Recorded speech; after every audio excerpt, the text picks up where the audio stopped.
Hey, what's up? Happy Monday, travel lovers all over the world. It's your boy, Sean from the Sean Experiment.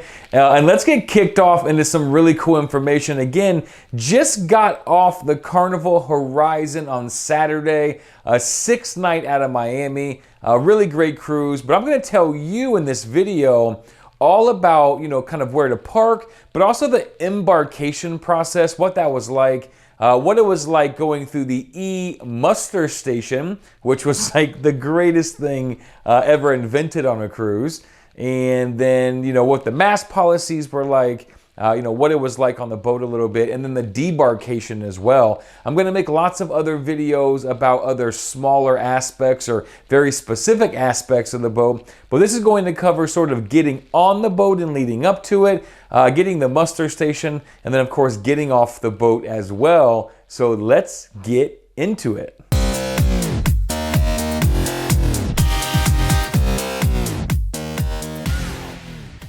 All right, so first off, I'm gonna jump back and forth between some footage of me actually doing these things and on the ship, and then me talking to you and explaining it. So first of all, parking. Let's get real simple. If you've never been on a cruise, or maybe you're a person that just parks at the cruise port, you are wasting a ton of money. So let's get into parking at the premier parking lot very close to the Miami port.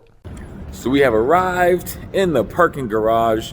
Guys, we're parking at the Premier Cruise parking, real close to the port, way cheaper than the port. So do not park at the port, park here. I think it was $80 for like a full 6-night stay.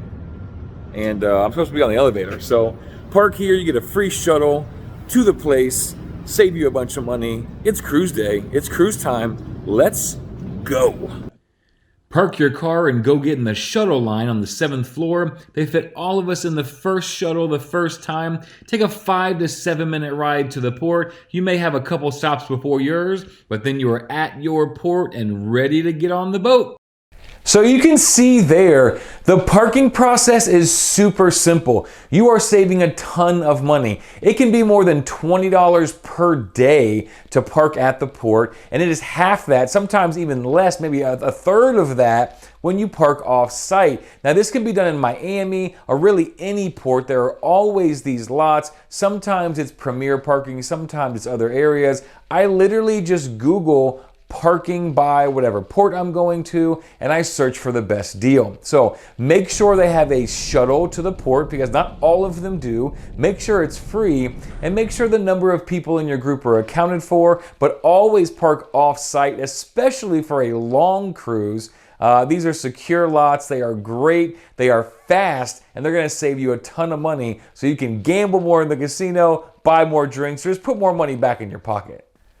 Moving into the embarkation process. So this was the first time I had cruised in about 2 years, so pre-COVID. And before, not that it was like incredibly hard, I did all the right things, right? Always go online, put in your passport information, put in your credit card, set up your onboard spending account, and do all your checking in online. However, still when you went to the port, in a lot of occasions, you had to go up to the line, you had to give them your information, sometimes give them your credit card again. You had to, double check your passport, answer some stuff, whatever. It maybe took like 15, 20 minutes once you got going. Sometimes there was a long line depending on how busy your cruise was, and then you had to go up, jump through a couple more hoops, and you're on the ship. Well, let me tell you, they have streamlined this process so incredibly fast. It was blowing me away. So we show up. Yes, when you first walk up, they are going to ask you for 3 things, okay? They're going to ask you for your passport, they're going to ask you for your vaccination card, and they're going to ask you for your proof of a negative test. Now, this is all done right at the beginning. I mean, you walk right in the front door and they check your information. They will ask you to mask up when you're going in the door. They said, let me just have these things out. Showed them the passport, that was very simple. Showed them the card, very simple. Showed them the negative test right there on my phone. And a lady literally is just looking at it. She looks at it, has a little checklist, and she goes, check, check, check. Have a great day, stamp by. I mean, it probably took 30 seconds, maybe if that. There was no like in-depth verification. So for some of you that are very nervous, like, you know, oh, what if my test isn't, you know, clear enough or good enough or this or that or whatever. I mean, it was super, super simple. They didn't look into it at all. Then you're on your way. You've already dropped your bag off probably with the steward or the carrier by the curb there. If not, you can carry it on. You will go through the metal detector real quick, and then you go upstairs. When you go upstairs, they say, come on in. You do go to that counter, but when I tell you they said, let me see your passport, thank you, have a great day. I mean, you're talking seconds again and no lines. Now, there wasn't a ton of people on our cruise. We hear only about 1,800 to 2,000, so about 40% of our cruise was full. However, it still wasn't really any lines anywhere, okay? So then we go on. When you get to the top, they just have you stand in front of this facial recognition. Now, I know this is in the Miami port. This may not be in all the ports just yet, but you stand there, you pop your mask down, it scans your face. This is gonna be very important later. I didn't really know what it was doing, but it's gonna be very important later. It scans your face, and then they go, have a great day. And then you're on the boat. When I tell you from walking in the front door, like getting dropped off by the parking shuttle, to being on the boat was probably 5 to 7 minutes. It was awesome. Then we were on the boat, ready to go. Now, I usually get a later ship boarding time just because I want my room to be ready. Usually rooms are ready about 1:30. Sometimes they do get ready earlier than that. But we got on there. If you haven't been on a cruise in a while, they actually don't give you your card at that initial check-in. They have your cards at your room. So in your little mailbox outside your room, that's where they have your sign and sail card, okay? And mine was platinum this time. I was 2 days away from going platinum before the pandemic, and like 87,000 canceled cruises later, I'm finally platinum. I'm gonna make a whole video on all the awesome things that Carnival does for its platinum members, and let me tell you, it's worth it. I mean, it is insane. It's so many different things I didn't even know about, but that's for a whole nother video. So you go and pick up your card, you're in your room, you're on the cruise. That's it, right? So normally you're in this like dreaded, like, I don't know, do we eat and drink? And then we have to go to the muster station. The muster station's gonna take like 30, 45 minutes. It's gonna be such a pain. No. If you have not cruised in the new like COVID environment, this may be my favorite change of all travel. And that is the muster station is now an e-muster station, sort of, right? I'll explain. When you go to your room, it's already on the channel where they're essentially going through what they would at the muster station. They're going through, exits and what is a muster station and where you go and what you do. And you have to watch the videos. Watch them, all of them. If you haven't been on a million cruises already, I'm sure it's new information to you. So watch all of the videos. Then, right there on your card, it's going to tell you which muster station you are at. Now, of course, you can stop and ask any of the people, around with the signs and all that, where to go. And then they'll give you some direction on how to get there, okay? Now, you find your muster station, and when you show up, I'll show you the video, I'll just speed it up here, but you literally are just finding the lady, and then she shows you how to put on a life vest. Just kind of says like, here's a life vest, here's where you click it, that's it. Have a great day. They scan your card, say you were there, and you're done. I think the whole video I took was like 1.5 minutes. So you're talking 1.5 minutes plus some videos in the room, maybe at your own leisure at any time before you leave. All right. So that's it. You watch the video in your room. You come up here, you just give them your room number, don't even really need your card.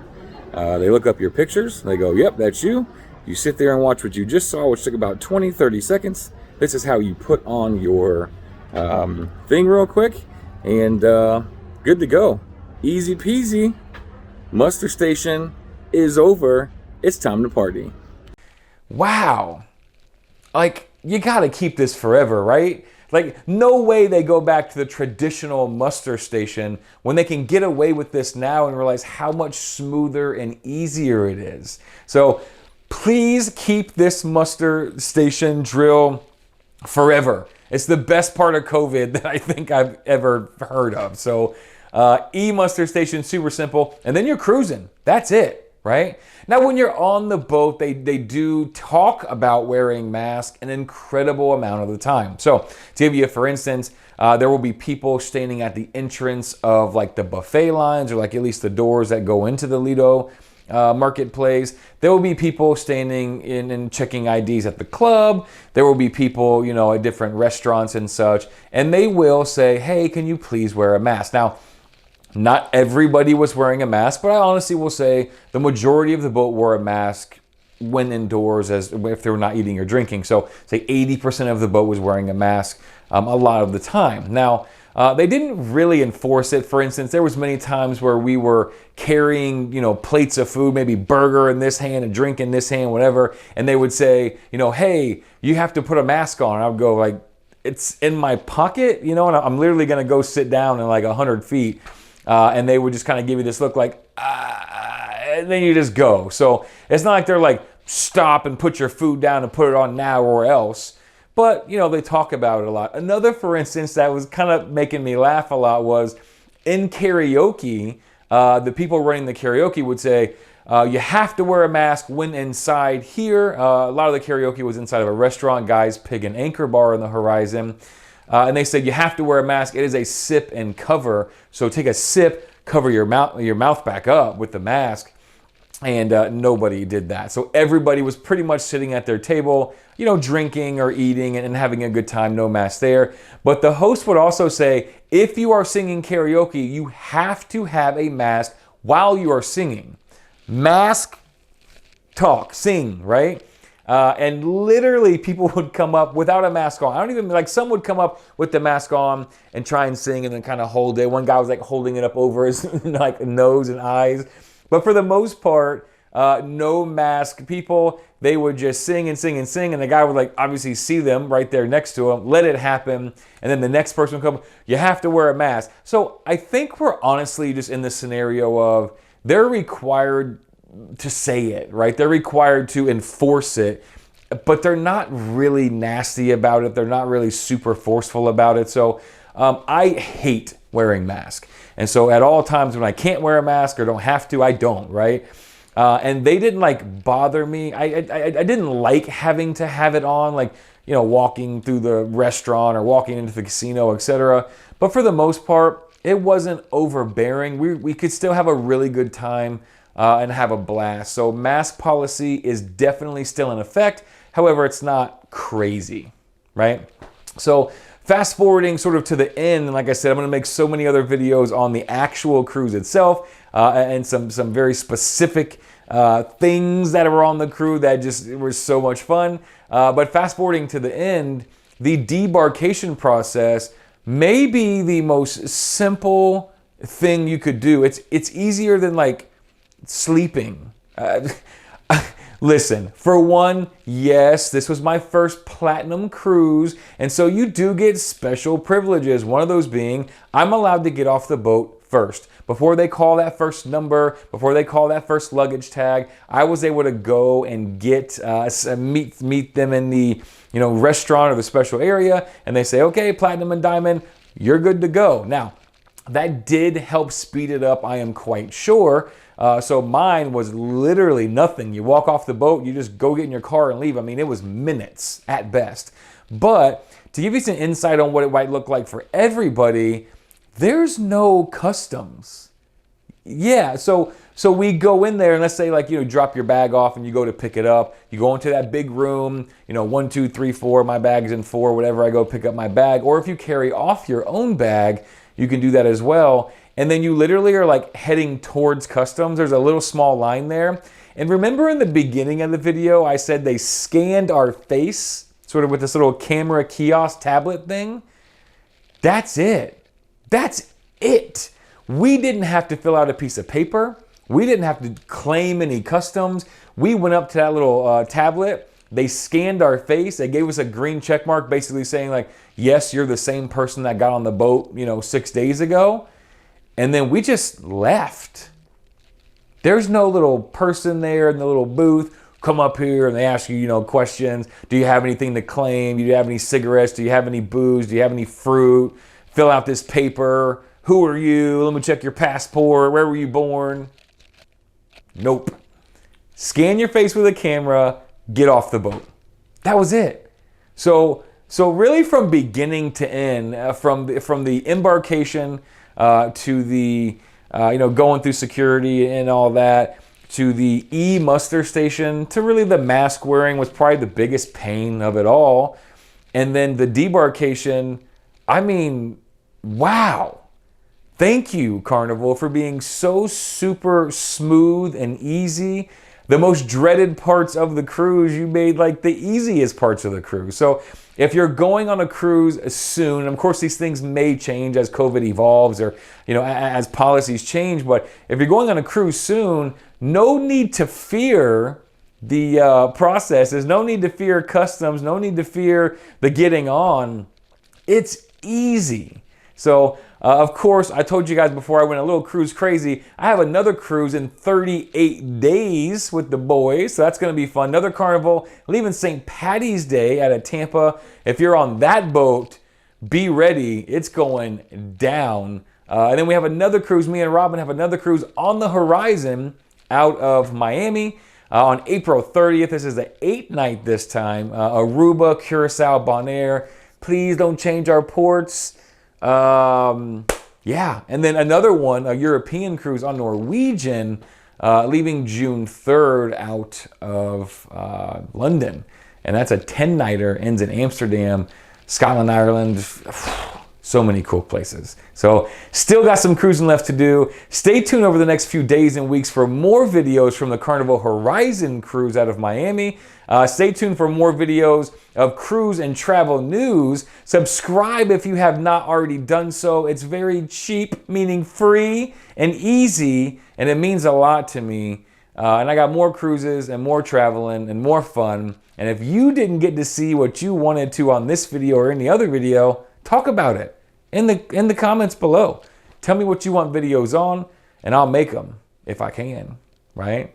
For now, it's Monday. You guys have an awesome, awesome week, and I'm going to see you real soon. Peace out.